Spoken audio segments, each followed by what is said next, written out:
Okay, very cool. So we're looking at Goodlawyer.ca to start out, and Rachel was just telling us about the Good Lawyer Pro service. Really neat legal services for startups and entrepreneurs. And how big is the team at Good Lawyer, Rachel? Ooh, off the top of my head, I think we're like 20, 30 people or so, but they're growing really fast. I think they were like as small as a team of 10 people around this time last year, but they're getting into like the explosive growth phase. So I'm coming on as like they're hiring a lot of people. They're getting kind of the exciting growth period now. That's awesome.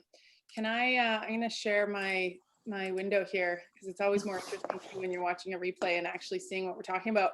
So with this membership, so you've got your basic stuff here. By the way, I'm just loving this website. Did you design it, or is this an internal site, or did you guys outsource this and it's been just growing as the months pass? So I think the team built it out internally.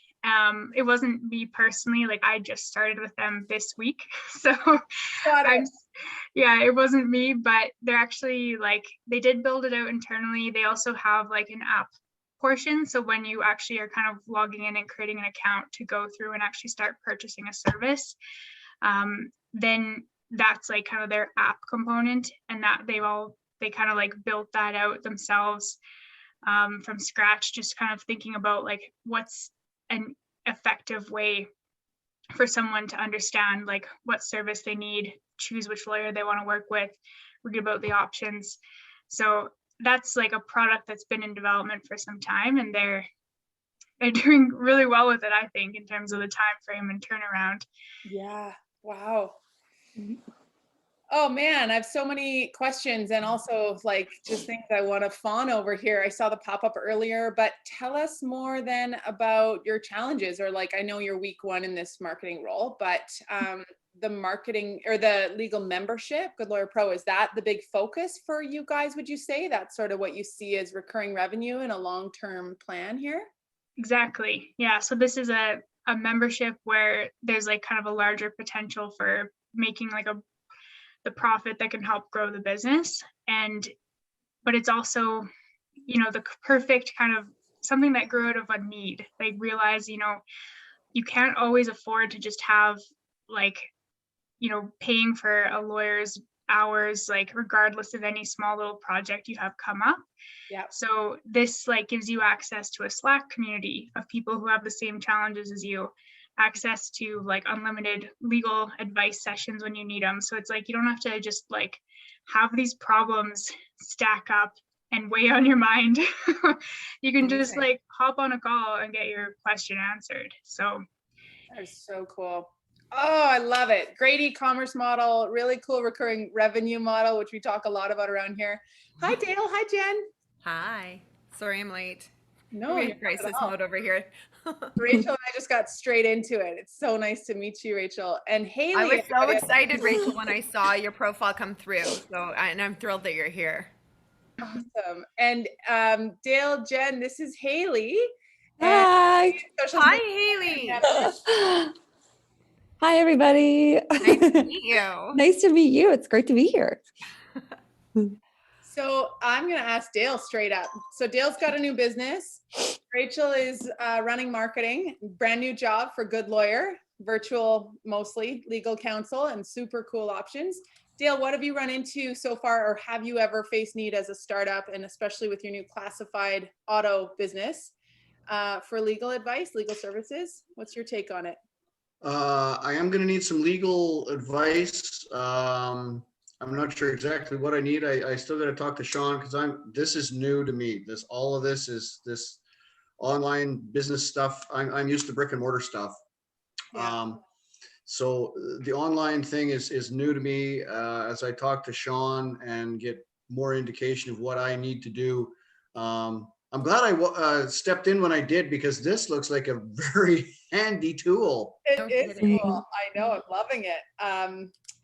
And just so neat to see how many people are shifting their business model online. Like, you can have a service-based company. There's no business model, in my biased opinion, that can't be taken online. Package up your expertise, sell it online, make it a clickable service that you can sell at checkout, like in a one-click purchase, because that's when we're at the height of our transactional intent and we're our need too. And just like Rachel said, like building something that came out of a need, like, anyway, this is really cool. Can we dive straight into your market? Wow, there's a lot of people. This is so friendly. I'm just loving it. Rachel, can you tell us about your marketing? Where are you guys at in terms of awareness and getting the word out? Yeah, so there's been a lot done. Like, obviously I'm starting this week, so there's a lot been done already. Like, Katie is really leading a lot in terms of, like, she does all this like social media account. Like, she's been really growing the following organically. But the biggest like funnel for Goodlawyer actually is the webinars and events that they host. So every week there's like a free webinar that's being promoted on Eventbrite, and as well like running Facebook ads to generate more interest in attendees. Sometimes they'll also bring in like a partner organization as a guest, and then there's another kind of audience being made aware of the event. And that's been like the biggest kind of funnel for new clients and new pro memberships, because people can actually like get some answers, learn something, like, you know, get that like provide the information, provide the education in advance, and then you can easily kind of make the pitch for your solution afterwards. So that's been, I saw you also brought up, they have the Goodlawyer show, like a podcast as well. They actually have a ton of like content being produced on the regular. It's just a matter of kind of my job to even like harness it a bit further and build out a few more paid channels as well. Oh, wow. Okay. Well, considering this wasn't a full-time marketing role in the past, they sure have done a great job. I don't want to say you have big shoes to fill, but it looks like you have your work cut out for you. But at the same time, so much great stuff to work with. This is so fun. I love this. I love this whole movement of connecting professionals with their clients, right? I love the digital world right now is just so amazing. Even this page, like, I love it. There's, you know, we often say your about page is so underutilized because it should be about them, not you. But that's so funny. I actually know Tom Alvarez. Oh, really? Yeah, from the gym. He works out of the same gym as me, although it's been closed for some time, but oh, that's so Calgary. I love it. Well, it just, yeah, it looks so friendly. We keep talking about humanizing your content and just being as accessible and authentic as possible, especially during and post COVID, where people just cut right through the bullshit and they see right through it. And we just want to work with people we know and trust. I mean, it's been that way for several years since content marketing became a thing, but now even more so when we're that much more discerning. Maybe we're that much more aware, you know, given the amount of issues that surfaced in 2020. So yeah. This is super fun. So what are some of your plans, Rachel? You're just on the hot seat. I hope you don't mind. We're excited about your business model. It's very cool. Some of your plans for like taking the content, you said you have a lot to work with. Some of your job is, how did you frame it? Just to kind of massage it into place a little bit or promote it more? Or grow? Yeah, there's going to be like a lot of work put into building out a larger, kind of more cohesive content strategy. Like if you're on the website right now, you'll notice like under the resource sections, there's like a different tab for blogs, there's a different tab for events, a different tab for podcasts. Right now, they kind of all live in isolation. And our thought is we'd like to, how can we like make all these resources like tie together, perhaps have them all on one page, like, you know, It's all about providing the value and interest for someone. Like I might not have the time to scroll through 6 different pages versus like viewing them all at once. Like think of more like content plays in terms of what keywords we're going to be targeting. That's something that I'm actually doing right now. I was working on it earlier this morning. So figuring out which keyword phrases we can really own and work on building out blog pages that will work well there. You found the masterclass. So they had a grant to do this, which is like super awesome. They did this like 5-part series basically like what core components do you need to know about business law. It's a free little like info session, and it's pretty funny. They make it entertaining. Funny. I love it. So there's also like a strategy here. Like I'm thinking of running a Google discovery campaign to promote this, because I think like the Google discovery kind of placement is probably a good spot to have this type of educational material, you know, easy, like kind of sell towards just getting someone's email to start watching the lessons. It's so important. This reminds me of like any kind of fintech software where someone is a little bit uncertain as to what does it mean if I start banking solely online with this company, or buying crypto over here, or the companies or the apps and software and tools that I've invested the most with or signed on immediately with, or start with a little lesson like this that's just like, and sometimes it's a 101, like just to get you up to speed on the industry or the realm, but also sometimes just straight up like resources on the questions being asked or the service offering at hand. So that's Totally. super. It's funny. My cousin's a lawyer, and she said that one of the most, she was previously with a firm, now she's with a business, but they bill in 8-minute increments. And she's like, it's crazy that when I get on the phone with my clients, sometimes they haven't done any of their research. And so they come to me with really elementary questions, not understanding that 8 minutes just cost you like $100. So you should, this is so great because it eliminates all of those questions and time, so that when people actually get connected with the lawyer, they're actually paying for the time that they need, for the expertise that they don't have. I think this is so well set up. It's beautiful. Yeah, I'm blown away. That's one thing that they tried to address with this, like actually on the page here, like the legal concierge team. Yeah. So you can have a free call with this team. It's not like official legal advice, like you're not speaking to a lawyer. One of the guys on the team is like, I think a former lawyer, so he's got the expertise, but in these roles, they're specifically like kind of the, you know, let's figure out what you need so you can make best use of your advice session, or figure out like what service you actually need. And like, this team is like phenomenal. They are so friendly. They are like going to be your best friend after like a call. That is awesome. And Well, they make it so much more approachable and like easier to understand. are these guys, I mean, first of all, I'm going to just speak for Dale and I here right now, if he doesn't mind, but so many businesses that have envy right now, because how nice is it to have, for me, it's in our admissions team. And we've had, you know, phases where we've had a robust team of people that can take calls, guide people into the right digital marketing programs. But are these guys full-time? Quick question. Yeah. And there's customer support, which is necessary when you turn into a bigger, we all know what it's like when you're like investing in a piece of software or service and you can't get the help you need. I marvel at how, I'm just going to be frank, how rude the inquiries are that come in on a chatbot on our social school website versus email, because people think they're talking to a robot and they think that they're talking to a gigantic, endless team that's resourced to the nines, and that they're mad. They're also like, why can't I find this, you know? But what I was going to say, that's a bit of a digression, is just how incredible it is that you guys have this set up in this way. I'm just thinking how I constantly marvel at when people come to us, they have no idea where to begin. And this is a lesson for all of us, because we assume people speak our language. We assume people know how to buy car parts, Dale, or how to buy a used car, that they're familiar with like what a tuner car is, which I once wrote about in the newspaper and called it a tuna car, because the guy had an accent when he was telling about his tuna car show. And I literally wrote about tuna cars and was the joke of the newsroom for a week. But they don't speak our language. So it's so interesting to me.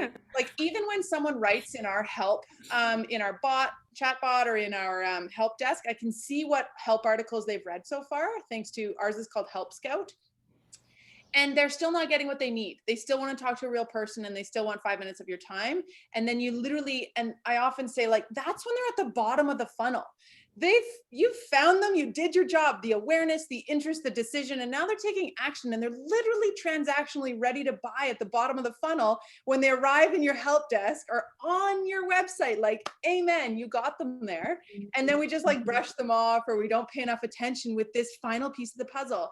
And I often say to our team, like, shame on us if we're not putting A1 attention into this type of thing to get them to the finish line. And for them to, all they're saying is like, I just need you to tell me exactly what to buy because I want to buy from you and I want to work with you.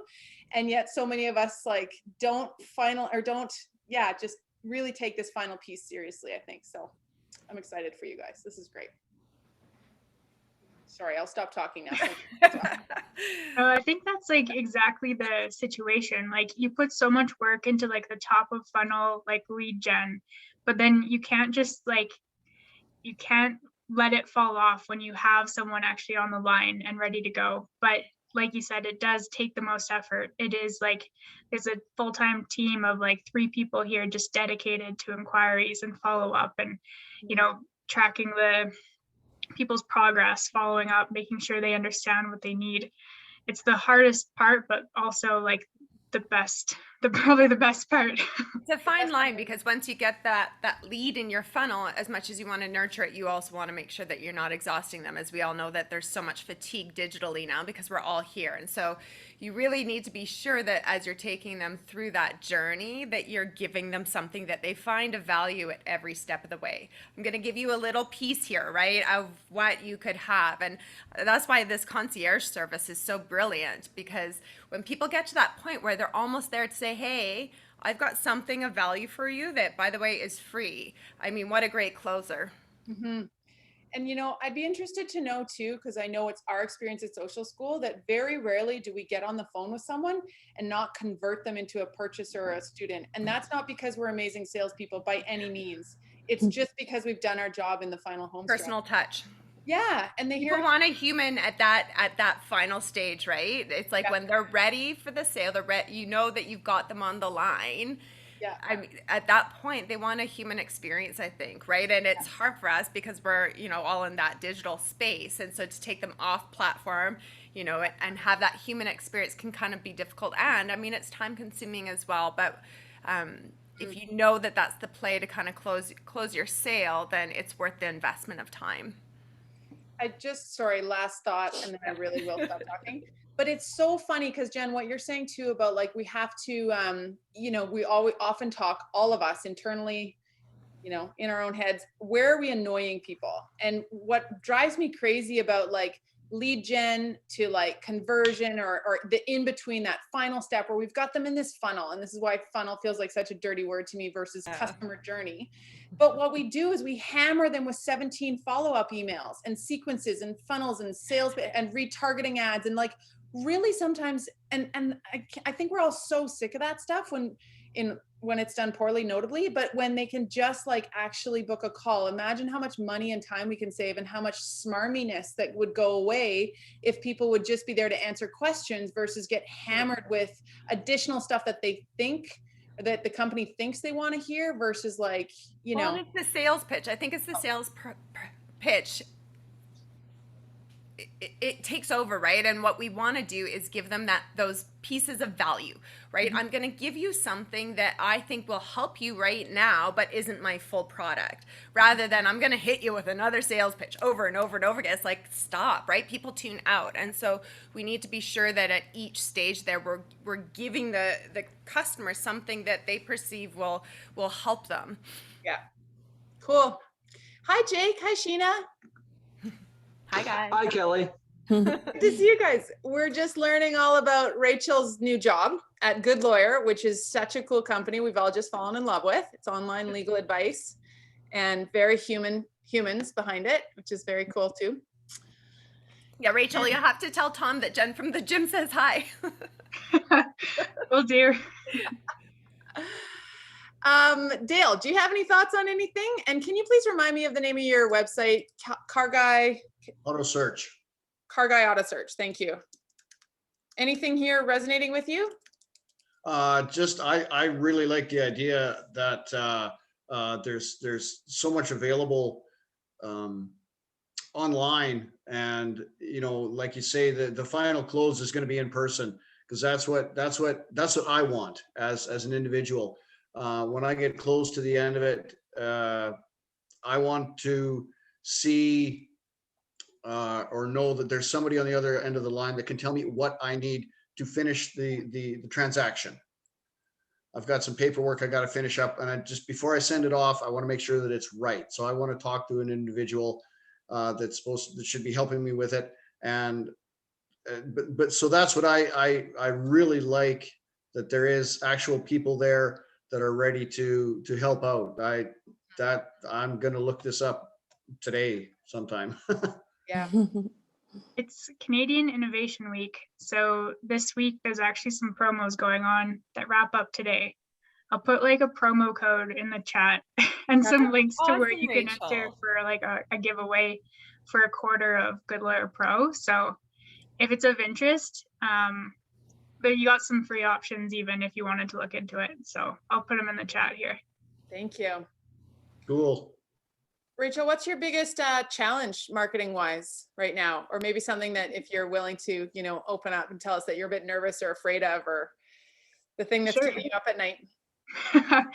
Yeah, I'd say like one thing that's, and I've talked about it with other people on the team too, and there is kind of known that's a bit of a challenge, but communicating what our product is, what our value is, isn't always easy. And especially, how long have we been chatting about this? And like, there's so many different facets of the business and components that make it, okay, that's a really cool company. But how do you condense that all into one Facebook ad or a Google search ad or, a display ad? How do you like condense it and present your value in a very concise way? And what technically is our product? So obviously the app, the way that you can actually book the lawyers is the product, but is that what necessarily people will always, decide to jump on or click on? If I show a picture of the app, like you see lots of pictures of like phones, like how is this different? Maybe I could use a photo of a lawyer and explain how easy it is going to be to get in touch with this lawyer. But as of right now, we don't even have like an official way to get professional photos taken of everyone that like Goodlawyer owns as property. So there's a bit of a challenge, I think, right now in terms of positioning the product to each audience. And like there's lots of these like cool like kind of graphics that there's an intern on the team building out. But even like if I put that graphic of this lawyer like with a doctor's stethoscope like on a stack of papers, like is that communicating our value? Not really.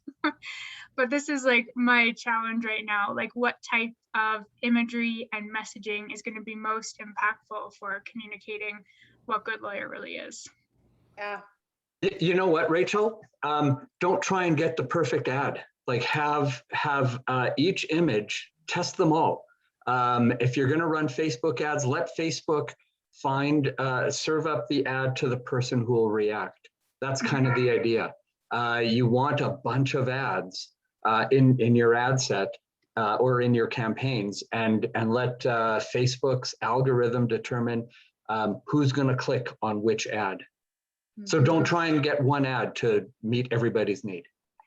Yeah, for sure. And that's something that I'm rolling out. Like the team so far hasn't ever used really like dynamic creative in running ads so far. And that's something I've done in the past. So absolutely, like I agree. Like there probably won't be one thing that resonates with everyone. I think I'm just worried that I maybe just don't have enough like ad options right now. Like these creatives of like kind of the cartoon graphics, like I've got plenty of those to work with, but I don't have maybe like a very good candid shot of like lawyers helping someone or photography. Mhm. Yeah, Yeah. that's tricky. And honestly, we know that custom photography has a place, but so does stock, right? Yep. And there Yep. is better and better stock out there all of the time. I also feel like when I scroll this page, I'd love to hear what everybody is caught by, all of us just seeing this company for the first time. I was thinking to myself, what am I going to notice? What am I going to notice? And truly it was this testimonial. And we often talk about showcasing the end result, the transformation of your client, not how great we are at the outset, but how we've turned someone's life in a better direction. Yeah. So What problem have we solved?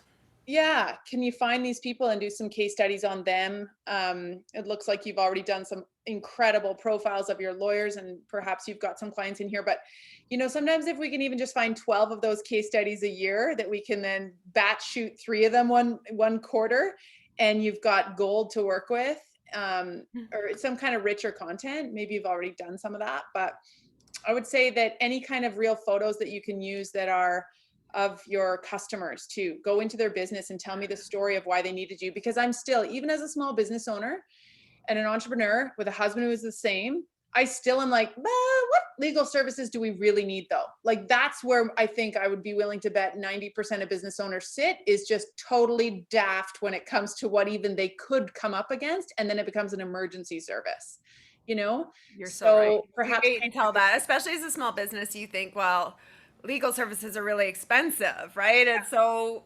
how far can I go without having to pay that price? And so I think too, having something on there about, and I don't know what your pricing model is like, but maybe it is more affordable in this model.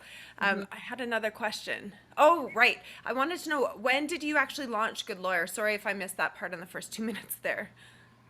No, like I'm like pretty early just joining the team. Like I just started this week, so I'm brand new with them, but they started like 2018, like a couple of years ago. So they're still fresh too. Like it's, I feel like they've accomplished a lot so far, but it's still like an early, like kind of startup phase.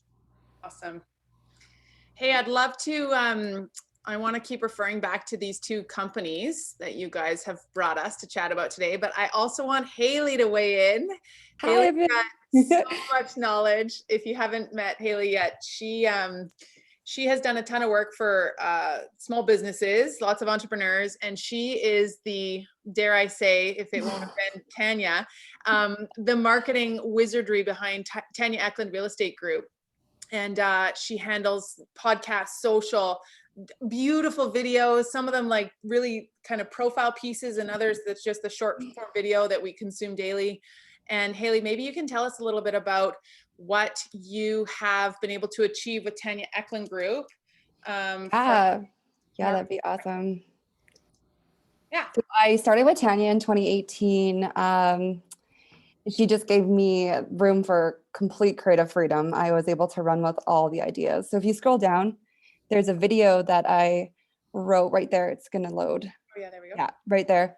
The Everyone Deserves a Home video. That's probably like my baby project. Like I love that. That was, I wrote, directed, hired Rundle Films to produce it. And yeah, it was really just, I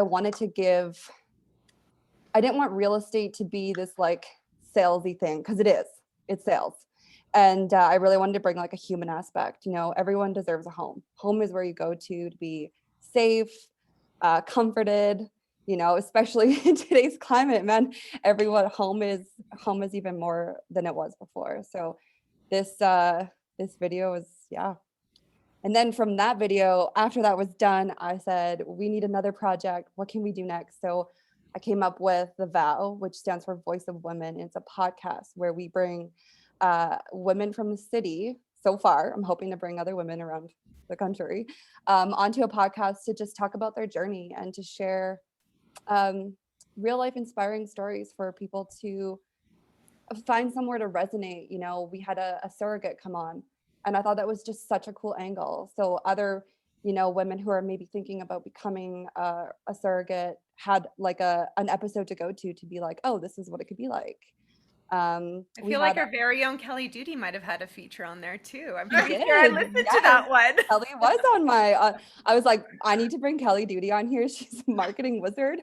And, I think you're season 1, episode 10, if I recall, if anyone's interested. And I think actually if you go to About Us. Okay. And then The Vow is right there. Yeah, there we go. Awesome. Yeah. Yes. Oh, sorry, go ahead. Oh, no, go ahead. No, I would love for you to tell us, because they surprised me when you mentioned them to me the other day, what your pillars are for Tanya's content. Yeah, it's it's educate, inspire, and entertain. Which Oh, really? it Okay. I is. said something about fitness. Maybe that was different. Oh, well, yeah. So those were like the pillars, and then I broke them into, okay, what is educational? What is inspiring? What is entertainment? And Cool. so then we broke it into philanthropy, fitness, and real estate. Amazing. Yeah, and then this is like a fun side project that I would say is definitely entertaining, but educational and inspiring. Tell us what it takes to produce a podcast episode, lining up the guests right from step one to A to Z. Yeah. So in the beginning, we were, Tanya has contacts. She'd say, like, let's bring Jenn Barrel on. Let's bring Tish Duffy. So I get a contact. I send them an intro.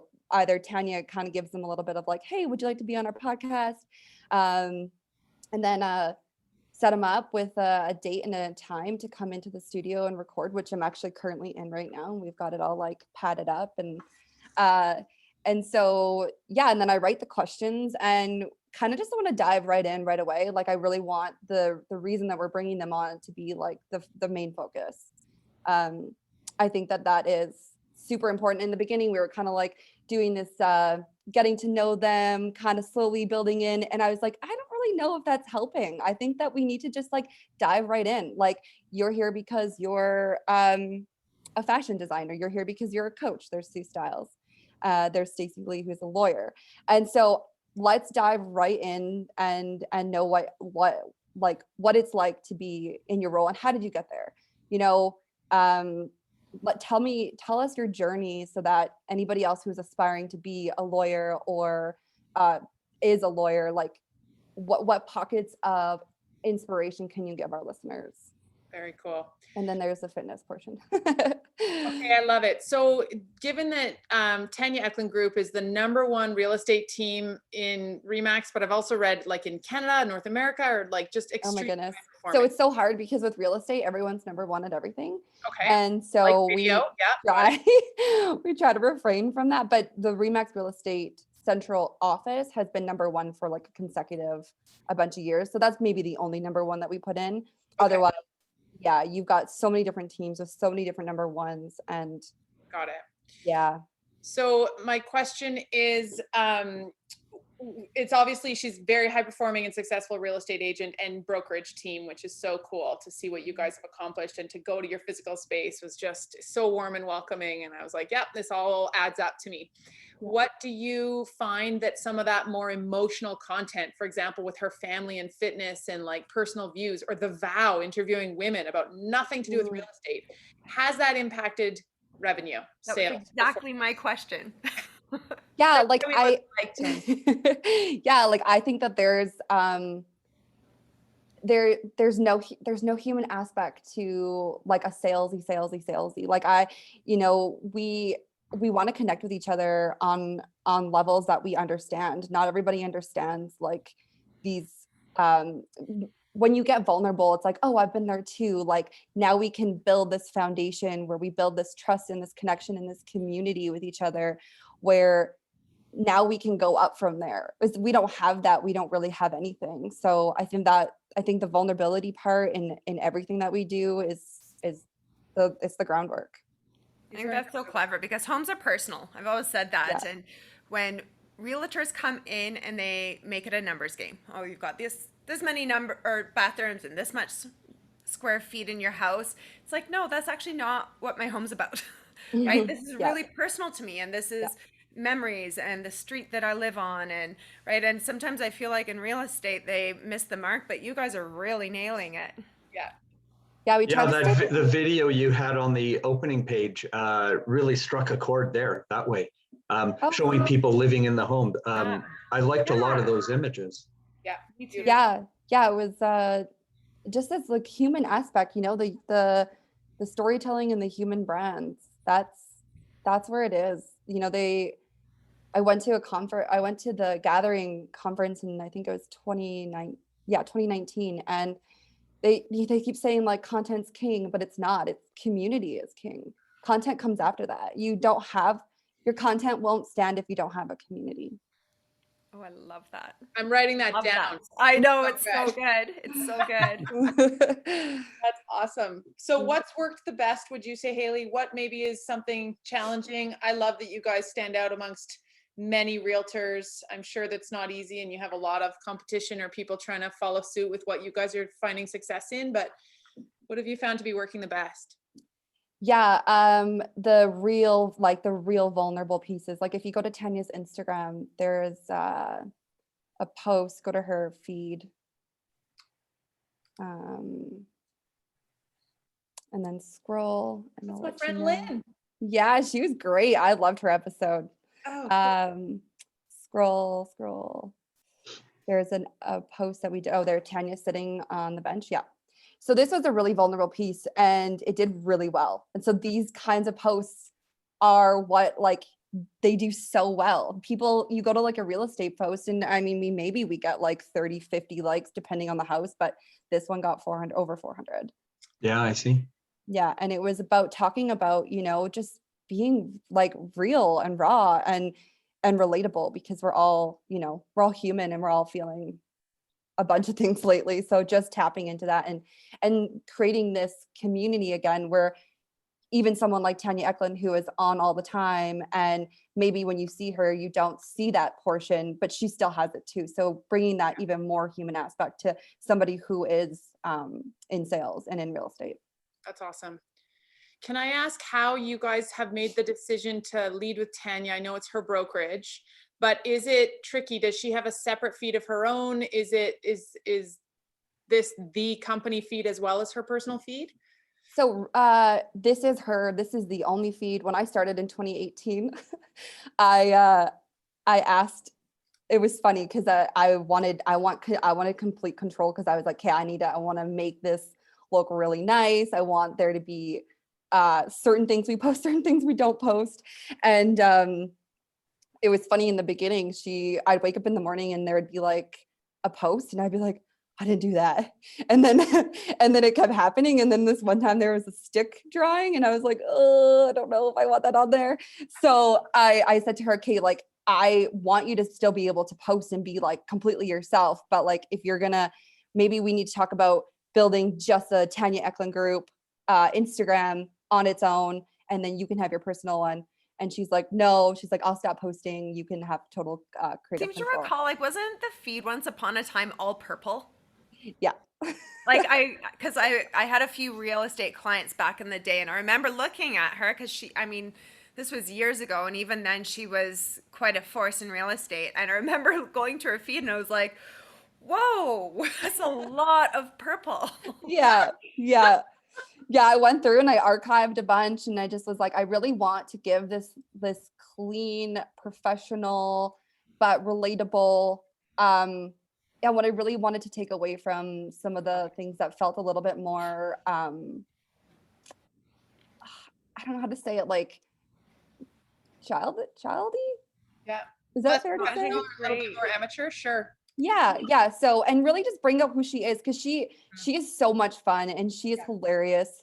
But she's also like such a badass. Like, oh, cool. Yeah. Yeah, she really is. And it's interesting. I mean, I ask too, because this is such a tough thing for people. Like, where do I draw the line and how do I show who I am? And am I different on Instagram versus LinkedIn?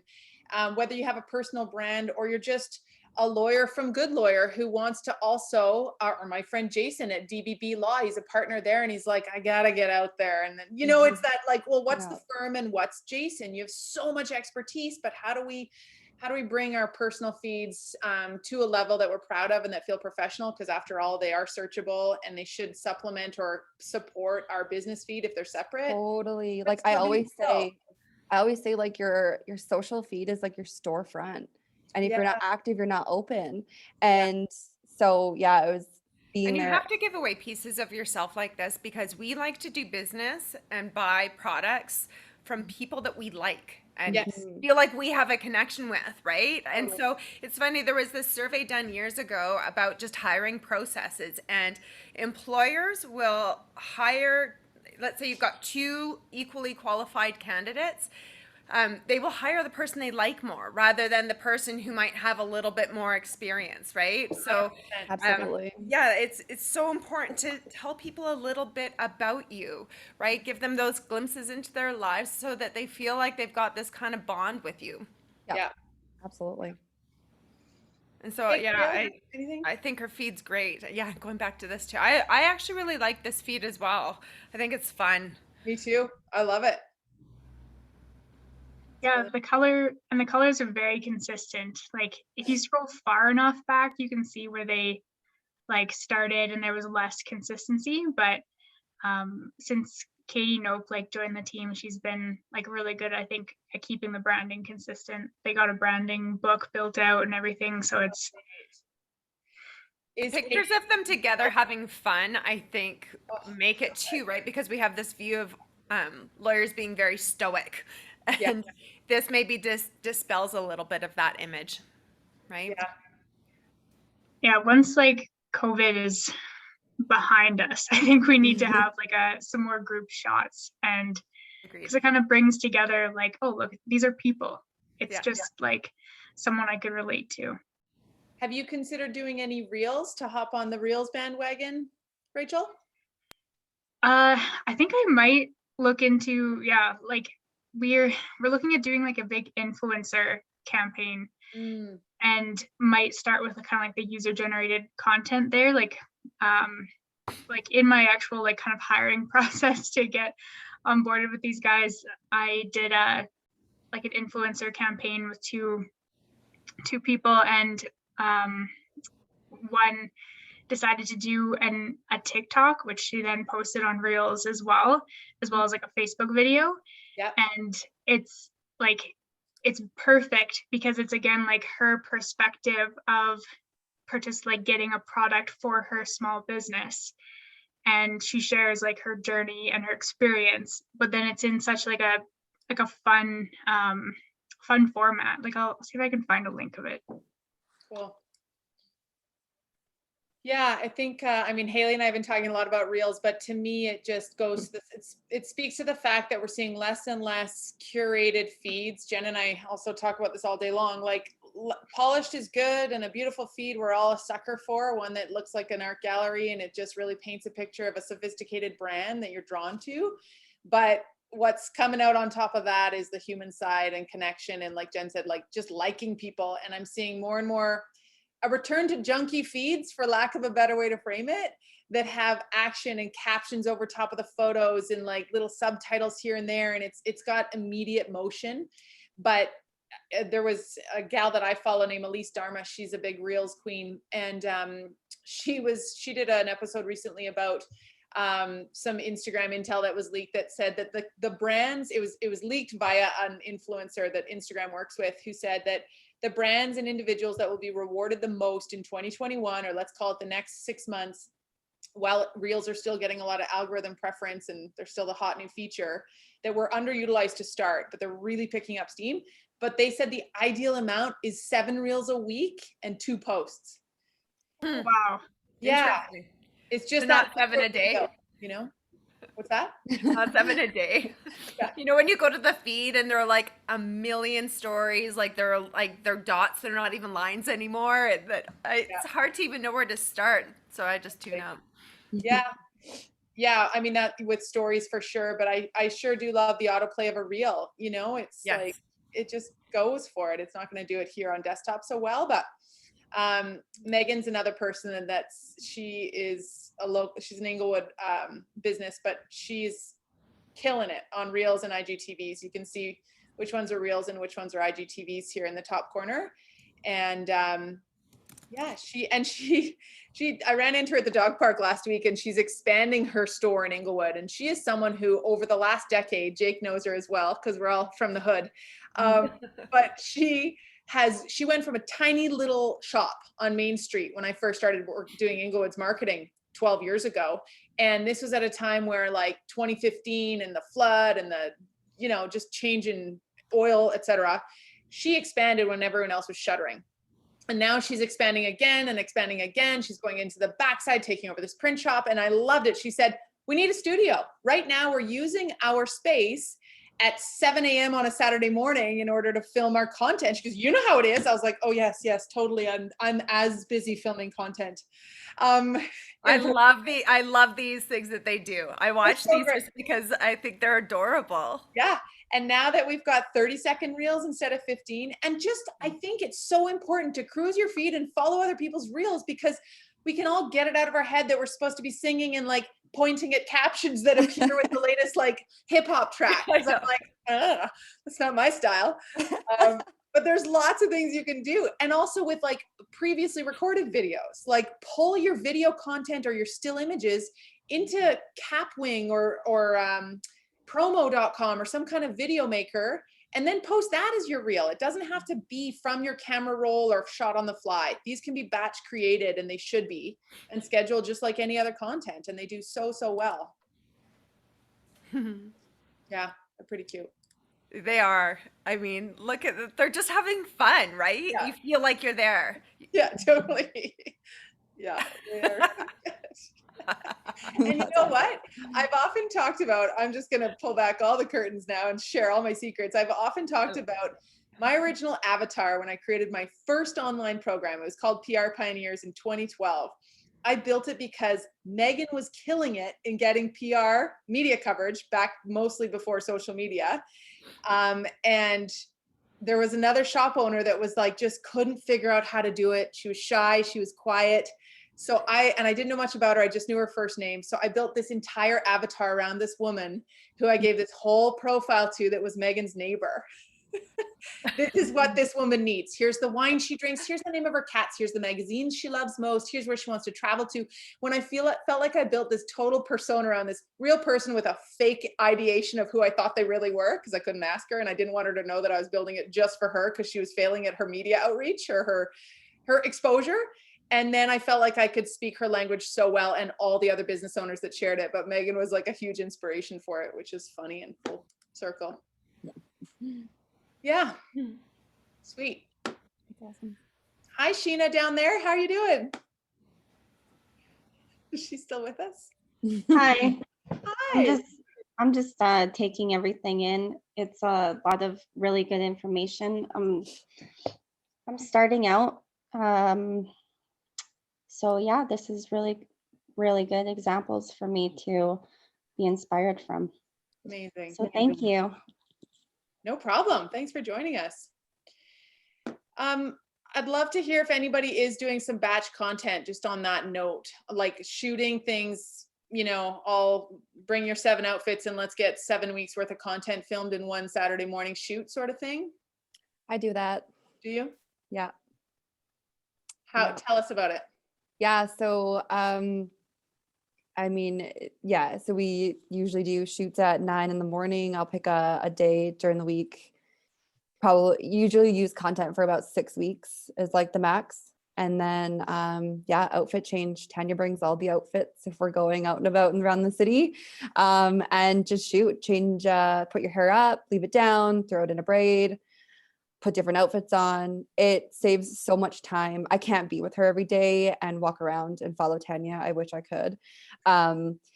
But it just doesn't make sense. In the very beginning, I was like, we need to just go to coffee shops and go to the library and go to your house and go to a park.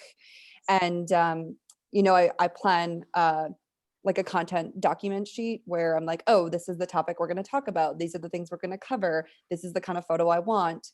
We haven't done it a lot because real estate's been nuts right now. So any of the personal stuff has been kind of but lower down, we've got, and then there's just like that. So for instance, the one with the, stop scrolling for a second. There's with the real estate sheets, like that one. And then the one with her shoes, like these are all shot on the same day. Haylee, do you shoot all of your own photography? I do all her lifestyle photography. Yeah. Awesome. Yeah, so that one, and then the newspaper one, that was from a separate shoot that we got lots of content to. Awesome. Yeah, it just saves so much time. And then, the odd photo of her children or her family or a selfie, she sends me those, and we make it work. So smart. Yeah. And what scheduling tool or automation, if any, are you using, Haylee? Yeah, I was using Later for a bit. And then it's real estate so on the fly. You have a 24-hour turnaround to put on a listing.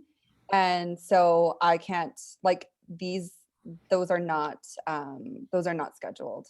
The real estate ones are, I get a listing and it goes on. So those ones, everything else is scheduled. Even the podcast ones, like I know who's going to be next week's episode, put their bio in, schedule them in. Amazing. Yeah. So, and as you and I've talked about it, would you say it's like 50% scheduled, 50% on the fly? Because it's all real estate, I'd probably say 75% of it, this is on the fly. Wow. Yeah. And then obviously, we're due for a shoot. We just hired an in-house photographer, which is great because that alleviates a lot of work for me.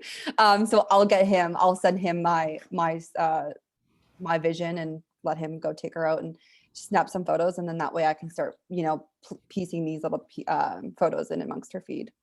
Cool. And then how do you add or divide up with what you're doing on Facebook's not a very Instagram's our beast. Yeah. Yeah. We've that's just been where my main focus has been. Instagram. Facebook doesn't, yeah. Cool. I've had a love-hate with our business page on Facebook. Are you doing any paid ads, by the way? Sometimes we'll do like real estate. If there's a listing that's stale, we'll boost that. Right now, no, because the market is hot. So there's no need for it. Cool. Yeah. Did you see, I'm sure you saw in the news, I can't even remember if it was today or yesterday, but they were just talking about how because of the market, young people, like if you haven't been a homeowner yet, the chances of you owning a home anytime soon are so slim because the market's just taken off so quickly. Yeah. So I'm curious to know what I guess it doesn't matter. You're selling houses, but for those younger, 20-somethings that are looking for their starter homes, are starter homes in that same space?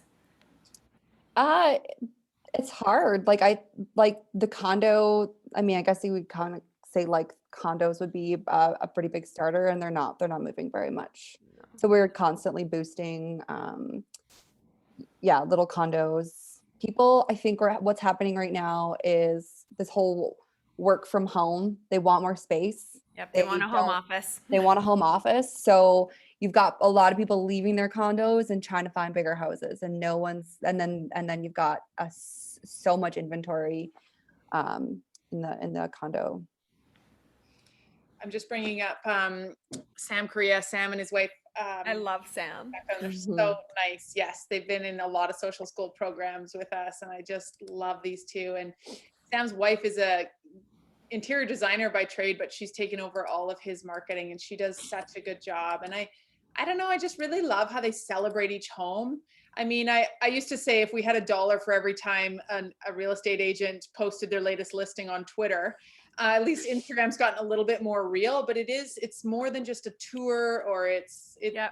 And I think these guys also show themselves and their team really, really well. And they you're looking at the homes, but it almost feels like you're looking at the person that owns that home and the story that's being told there. So yeah, I think too, he's always done such a great job of giving away those pieces of himself. I've never met Sam.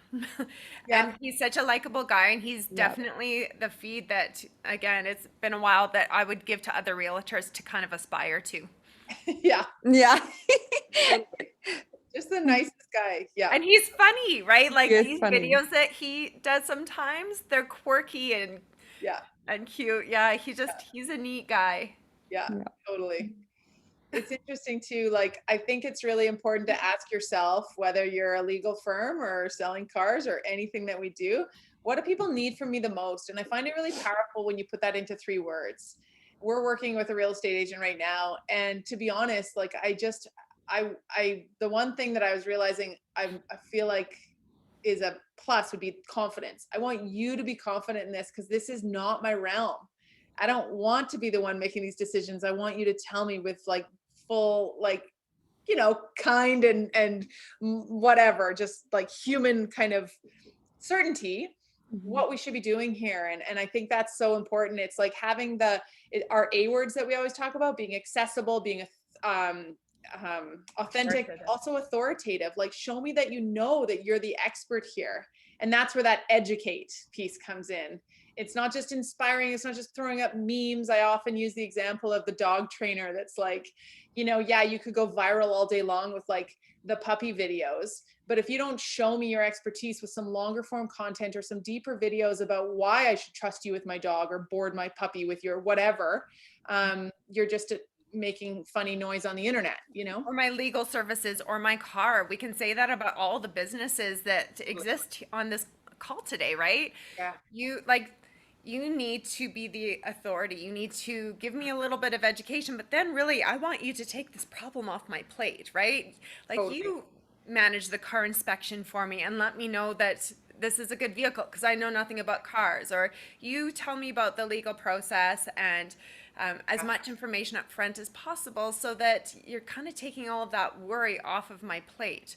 Because normally when I come to retain a lawyer or need legal service, I'm kind of in a world of stress, right? So really what we're looking for is people to authoritatively and trustworthy take a problem off our plate. Yeah. Well, and as Rachel said too, just like finding the keywords and the search queries that people are using that you don't even know they're using, that you're like, really, that's the term they're using? Well, they don't know your language. And then answer those problems. And Found a funny one yesterday. It was, why are lawyers so unhappy? That's So awesome. I'm going to see if I can get like a nice pivot from that to say like, our lawyers aren't unhappy. Like, come work with us. Oh my God, all the misconceptions and myth busting. Why are also lawyers going to gouge me? Or why are they untrustworthy? Or why are they sharks? Or like all those horrible cliches that exist in each of our industries. That'd be fun. It's like when people read angry tweets and you're like, oh. Anyways, any final words, Jake or Sheena or Dale? It's been really insightful. Thanks for sharing, guys. Yeah. Well, Agreed. I think being making sure that you know what you're talking about helps too, because you have to let people know, they have to be confident in what you're doing and what you're saying, and so that they believe you and will trust you with their house, their legal advice, or even their automobile. They have to know that you know. Yeah, totally. That's great, Dale. Absolutely. And you're not just full of BS, and you want to share it with them and help them. Yeah. As quickly as possible. Yeah. Amazing. Thank you. Yeah, agreed. Thank you for sharing so much, Rachel, Haylee, Jake, and Dale.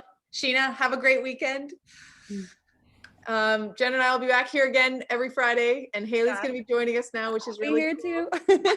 Yeah, thank you everyone for joining. We really look forward to these Fridays, and it's funny how every week is so different, and every week we walk away knowing that we've learned something. Yeah, it's really fun. It's nice to hear real case studies too, and not just have to pull them off the internet. Awesome. Have a wonderful long weekend, everybody. Thanks. Thank Bye, you. everyone. Bye, everybody. Bye.